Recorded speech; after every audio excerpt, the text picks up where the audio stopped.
तो बहुत बहुत स्वागत है आप सभी का आपके अपने YouTube चैनल द बिहारी पे।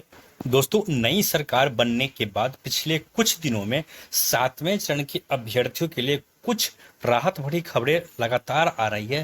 रोज कोई ना कोई अपडेट सातवें चरण को लेकर के आ रहा है। खास करके अगर देखा जाए तो नोटिफिकेशन कब आएगा और बहाली कब होगी, इसको लेकर के आप लोगों ने देखा होगा कि जो नई सरकार है वो कहीं ना कहीं एक्टिव मोड पे नजर आती है। लेकिन सबसे बड़ा प्रश्न है कि आखिर बहाली शुरू कब होगा, बहाली खत्म कब होगा।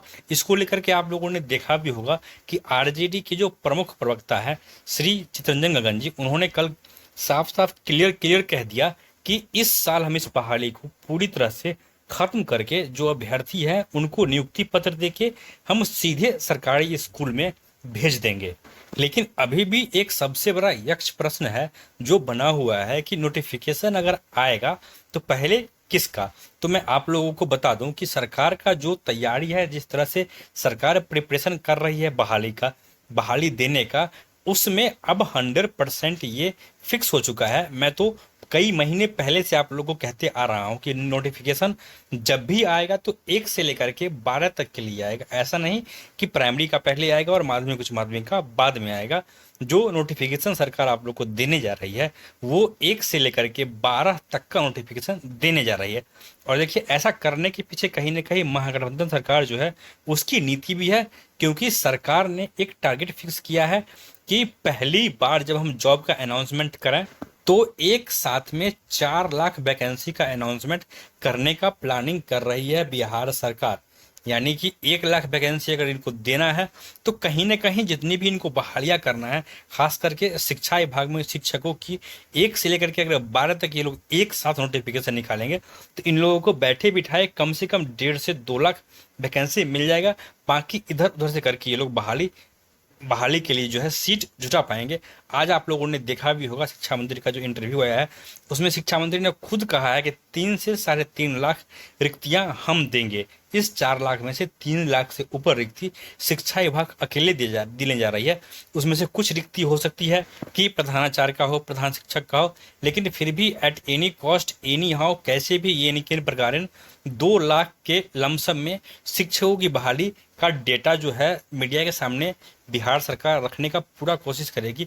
और इसका एकमात्र तरीका है कि एक साथ 1 से लेकर के 12 तक के लिए सरकार नोटिफिकेशन देगी। इसके अलावा एक और बहुत महत्वपूर्ण बात जो मैं आप लोग को इस वीडियो के माध्यम से बताना चाहता हूँ, आप लोगों ने देखा होगा कि चितरंजन गगन जी ने एक ट्वीट किया था। उसमें कहा था कि आप लोग नोटिफिकेशन मांग रहे हैं, आप लोग विज्ञप्ति मांग रहे हैं और सरकार आपको नियुक्ति पत्र देने का तैयारी कर रही है। तो देखिए, इसके पीछे बहुत सारे लोगों को कन्फ्यूजन हो गया कि बगैर अप्लाई कराए सरकार नियुक्ति पत्र कैसे बांट सकती है, बगैर नोटिफिकेशन के अपॉइंटमेंट कैसे हो सकता है। तो इसके लिए देखिए, सरकार का जो रणनीति है आप लोग को पहले से पता है कि जो अभ्यर्थी STET 19 के मेरिट में है उन लोगों ने ऑलरेडी अप्लाई कर रखा है, उनका मेरिट लिस्ट प्रिपेयर्ड है। बस उतने लोगों को पटना बुला करके सीधे तौर पे सरकार अगर चाहे तो नियुक्ति पत्र बांट सकती है। और ये एकमात्र ऐसा तरीका है जिससे महागठबंधन की सरकार को, तेजस्वी यादव को बैठे बिठाए राष्ट्रीय स्तर पे नहीं, अंतर्राष्ट्रीय स्तर पे पॉपुलैरिटी मिल जाएगी कि देखिए, हमने एक झटके में 37,000 30,000 लोगों को नियुक्ति पत्र पटना के गांधी मैदान में बांट दिया। इसके अलावे भी जो आगे का चरण होगा उसमें नियोजन इकाई का रोल कुछ भी नहीं रहेगा। आप लोगों से अप्लाई करवाया जाएगा और अप्लाई करने के बाद जो भी लोग मेरिट लिस्ट में आएंगे, ऐसा हो सकता है कि सरकार उसको पटना बुला करके सीधे वहीं पे नियुक्ति पत्र बांटे। प्राइमरी अपर प्राइमरी के लिए अभी ये फिक्स नहीं है, लेकिन बहुत ज़्यादा चांस है कि जो भी लोग मेरिट में हैं उन्हें अब सीधे नियुक्ति पत्र सरकार दे दे और बाकी लोग जो नॉट इन मेरिट में हैं उनसे फिर से अप्लाई करवाया जाए और उन लोगों का जहां पे जगह बन पाएगा सबों को नियुक्ति सरकार देगी। तो दोस्तों, अब कम से कम आप लोग इतना जरूर कीजिए, जैसे कि कुछ लोग हैं, जैसे कि एक बनील ठनील है, वो अब पहले कहता था कि मैं मेरिट में हूँ, अब वो कहता है कि मैं नॉट इन मेरिट में हूँ और 5 तारीख को आंदोलन करने का प्लानिंग करा।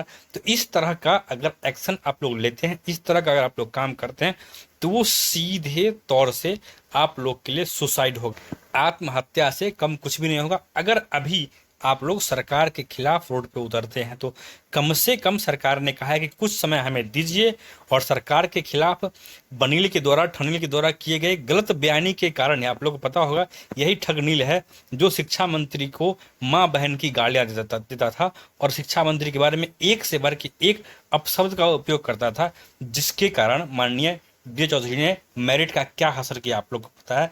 और अगर फिर से ये ठगनील आएगा सामने, आंदोलन करेगा, सरकार के खिलाफ उल्टा पुल्टा बयानबाजी करेगा, सरकार जो पूरी तरह से एक्टिव मोड में है, बहाली कराने के मोड में है, बहाली करना चाह रहे, फिर से सरकार सो जाएगी। और अगर ये सरकार बहाली नहीं भी कराएगी, अब क्या उखाड़ लीजिएगा इसके पास?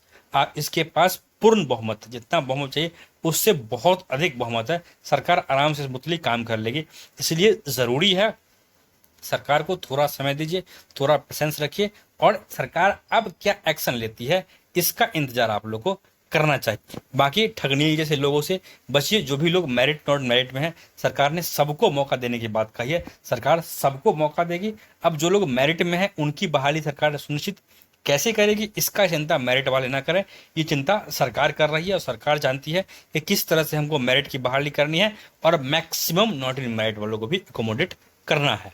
दोस्तों इस वीडियो में इतना ही, और जैसे ही कोई महत्वपूर्ण अपडेट आएगा 7वां चरण का, अभी का जो भी अपडेट था मैंने आप लोग को दे दिया कि सरकार 1 से लेकर 12 तक का नोटिफिकेशन देने जा रही है, मेरिट में जितने भी लोग हैं सबों की बहाली सुनिश्चित करने जा रही है, और इस बात का चांस है, जो तीसरा अपडेट है, इस बात का चांस है कि मेरिट वालों को सीधे नियुक्ति पत्र दी जाए, उनसे अप्लाई न करवाया जाए।